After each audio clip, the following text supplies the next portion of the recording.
Шинэ жил буюу 100 сарын гацуур модны түүх. Шинэ жилийн хамгийн том бэлэг тэмдэг нь мөнх ногоон гацуур билээ. Гацуур мод эрт дээр үеэс элбэг дэлбэг, үхшгүй мөнхийн сайхан амьдралын бэлэг тэмдэг басаар иржээ. Гацуур мөнх ногоон байдаг болохоор түүнд ямар нэгэн эд шид нуугдан байдаг гэж итгэдэг байв. Хүмүүс 100 сарын баярыг тэмдэглэж эхлэхээс өмнө эртний Египтчүүд 12 дугаар сарын хамгийн богино өдөр урт удаан амьдралыг бэлэгдэж гэртээ далдуу модны ногоо авч авчирдаг байв. Эртний Ромчууд өвлийн баяраар газрын бурхнаа магтан дуулж орон гэрээ ногоо авчаар чимдэг байжээ. Мэрэг төлөгчид царс модны мөчөрт алтан алим өлгөдөг байв. Дундад зууны үед улаан алим өлгсөн мөнх ногоо мод 12 дугаар сарын 24-нд тэмдэглэдэг Адам Евагийн баярын бэлэг тэмдэг болдог байжээ. 100 сарын гацуур модны орчин үеийн түүхийн талаарх анхны бичвэр 16 дугаар зуунаас эхэлдэг. Шинэ жилийн модыг эртний Германаас үүсэлтэй гэж үздэг бөгөөд эртний германчууд мөнх ногоон гацуурыг хамгийн чухал бэлэг тэмдэг болгодог байжээ. Тэр үед буюу 1539 онд Германы Страсбург хотын иргэд өвлийн цагт гацуур модыг өнгийн цаас жимс ногоогоор чимдэг байж. Удалгүй энэ уламжлал Европ даяар тархжээ. Бремений Адам хаан 9 жил тутамд 2 м өндөр гацуураар дахил өргөдөг байв. Энэ уламжлалыг хоочийн гүрэн үндэстнүүд нь өвлөн авч үргэлжлүүлж байжээ. Харин Англид энэ уламжлал 3 дугаар Георгийн эхнэр Герман гүнжийн ачаар орж ирсэн юм. Тэр гүнжийн хүсэлтээр Английн хаан ордондоо анхны гацуурыг зассан түүхтэй. Харин гацуур мод чимэглэх уламжлалыг Англиас гаралтай гэдэг. Нэгэн ядуу төмрийн дархан хүүхдүүдтэй 100 сарын баяраар өөх бэлэг ултаагүй учраас ойгоос хамгийн өнгөлөг гацуурыг гэртээ авчираад хажууд нь цасан өвгөн хийж тавьжээ. Дараа нь гацуур модныхоо мөчөрнөөс эхнэрийнхээ хийсэн амтд чигнэмгийг ууданд хийгээд үлгсэн байна. Ингээд үүнийг хажуу хөршөлт айлууд нь ихэд таашаасан учраас гэрийнхээ ууданд гацуур засах болсон гэдэг. Зарим их сурвалжид анх Францын Эльзаст 1605 онд гацуурыг чимгэлсэн гэж үздэг. Түүхэн тэмдэглэлд дурдсанаар тэр үед цаасан сарнай, жигнэмэг, алин, йотон, алтан мөнгөн саагаар чимгэлсэн гацуурыг баярт зориулан байрлуулдаг байсан ажээ. Эрт дээр үеэс хүмүүс модонд сүнснүүд амьдардаг тул тэр алтын хүчтэй гэж боддог байсан учраас янз бүрийн модыг зүгээр л гойж чимгэлдэг заншилтай байв. Ингэхдээ тэд модыг цэцгийн дэлбээ, алим, өндөг, самар зэргээр чимэглэж сүнснүүдийг аргаддаг байжээ. Энэ байдлаараа хүнсний зүйлсээр гацуур модоо чимгэлсээр 18 дугаар зуунаас гацуур модоо гэртээ засч өнөөгийн бидний хэрэгэлдэг чимэглэлээр чимэх болсон байна. Сүлд модны чимэглэл нь эхлээд христчүүдийн бэлэгдэл байсан аж. Ла гихтэл сэтгэлийн гэгээ, бөмбөлгөн сайн сайхны модны үр жимс.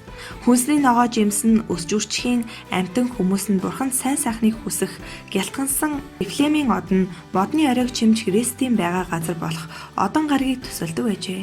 Барууны орнуудад гацуур модондоо сахиусан тэнгэрийн дүртэй тоглоом хамгийн түгээмэл өлөгдөг. Энэ нь сахиусан тэнгэр шинэ жилээр шинэ эхлэлийг нь ивэж аз жаргал хүссэн бүхнийг нь бүтээн гэж итгэдэгээс үүдэлтэй ажээ. Оросын холбооны улсын хувьд гацуур модыг чимэх ёсыг 1-р Петр хааны зарилгаар анх 1700 онд оруулж ирсэн гэдэг. Оросын үнэн алдартнууд өөрийн онцгой хуанлын ёсороо шинэ оноо 9-р сарын 1-нд тэмдэглэдэг байсан ч мөн л 1-р Петр хааны тушаалаар Европын бусад орны адилаар 12-р сарын 31-нд тэмдэглэдэг болсон түүхтэй. Гэвч энэ уламжлал хадгалагдаж үлдээгүй бөгөөд эзэн хааныг нас орсны дараа мартагдсан ажээ. Энэ нь Екатеринагийн үед дахин сэргэж бүр хожим 19-р зууны 2-р хагаст шилмүст модыг чимэглэх болсон байна. Ингээд 1852 онд Петербургт анхны гацуурыг залж байрлуулжээ.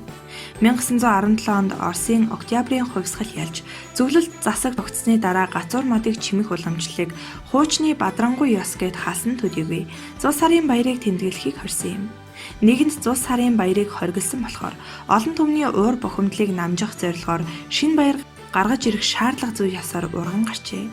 Ингээд 1935 онд Сталины саналаар шинэ жилийн баярыг онцгой ач холбогдолтой улс орон даяар тэмдэглэх ёстой баяр гэж өргөмжлөн зарлиг гаргасан гэдэг. Ингээд шинэ баярын бэлэг тэмдгээр халагдсан хуучин баярын гацуурыг сонгож оройд нь улаан таван хушиг зүүжээ. Энэ уламжлал яван явсаар тухайн үед дэлхий дээрх 2хан социалист улс байсан нэг манай улсад нутагшсан түүхтэй. Дэлхийн ертөнц хоёр системд хуваагдсан тэр үеэс баярын гол чимэглэлүүд ч улс төржин улаан таван хошуу удирдагчдын дүр бүхий шаазан тоглоомуудаар солигдож байлаа.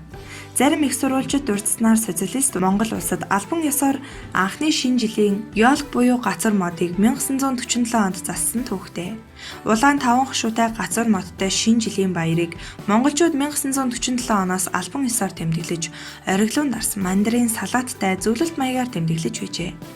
Гэвч түүнээс 10 гаруй жилийн өмнө буюу 1930-ад оны эхээр Монголын шинэ үеийн сэхэтнүүд Европын тооллын шинэ оныг тэмдэглэж байсан гэдэг мэдээч байдаг.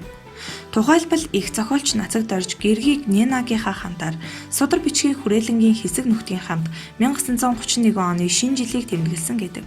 Уг баярыг хамт тэмдэглэсэн нөхөр нь тэдний гэрэл зургийг авч ард нь тайж Нацагт оржийн банкет гэж бичээд дотоод яамныханд өгснөөр их зохиолчийг барууны үзэл ханхлууллаа гэсэн үндслээр буруутгасан түүх болон үлджээ. Америкийн нэгдсэн улсад энэхүү уламжлалыг Германы цагаач иргэд авчирсан гэдэг. 17 дугаар зууны үед Хойд Америкт суурьшсан германчууд дээрх уламжлалаа тэн ирсэн бөгөөд 1804 онд Дирборн буюу одоогийн Чикаго хотод бэхлэлтэд байсан Америк зэргүүд Зус арын баяраар зэрэгэлдэх явгаас гацуур огтлон авчирчээ.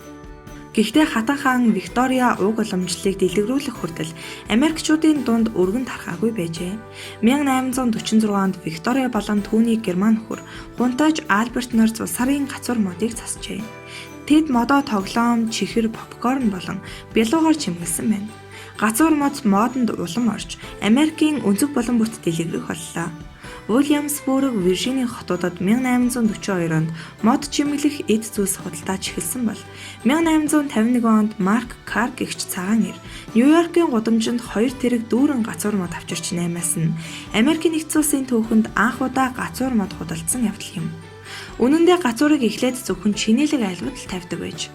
Тэр үед чимгэлсэн гацуурыг нэг үхрээр тэрч байтугай хотын байшингаар худалдаж авчирсан гэдэг. Харин цагаан ордонд Зулс арын гацуур мод засах уламжлалыг тус улсын 14 дахь ерөнхийлөгч Франклин Пирс нэвтрүүлжээ. Харин Рузвельт байгаль орчныг хамгаалах үүднээс ерөнхийлөгчийн бүрэн эрхийн хугацаанд уг уламжлалыг хориглож байв. Ерөнхийлөгч К. Коллеж 1923 онд жил бүрийн Зулс арын баяраар цагаан ордны урд талбайд болдог баярын гацуур модыг гойж гэрэлтүүлэх ёслолын ажиллагааг санаачлан хэрэгжүүлсэн байна. 1966 оноос өнөө хүртэл Зулс арын гацуур модны үндэсний нийгэмлэг хамгийн сайхан модыг цагаан ордонд авчирч цэнхэр өрөөнд залдаг болов. Мөн гацуур мод мусульман шашинтай орнуудад ч нэвтэрч амжжээ. Жишээлбэл 1960-ад оны үед Ираны нийслэл Тегеран болон Марокко улсад гацуур чимгэлсэн байна. Дэлхийн 2 дугаар дайнаас өмнө Туркид гацуур мод засаж байсан боловч ой модыг хамгаалах зорилгоор 1936 онд Ататюрк хориг тавив. Гацуур ургадаггүй зарим улсад баярын модыг өөр модоор орлуулдаг. Сонирхуулахад хамгийн анхны Зулс арын хиймэл гацуурыг мөн л германчууд бүтээж байсан бөгөөд тэд галууны үдийг бодож гацуур модны мөчир шиг болгож байжээ. Орчин үед дэлхийн улс орнууд гацуурыг хамгийн том гэгдэх талбайдаа засгаах болсон. Италид гэхтэл Рим дэх Гиген Петрийн талбайд гацуураа босгодог байна. Лондонд бол Трафалгарын талбайд, Нью-Йоркод Рокфеллерийн төвд, түүгээрч барахгүй Рио де Жанейрод Лаго нууранд хөвдөг гацуур байрлуулсан байдаг.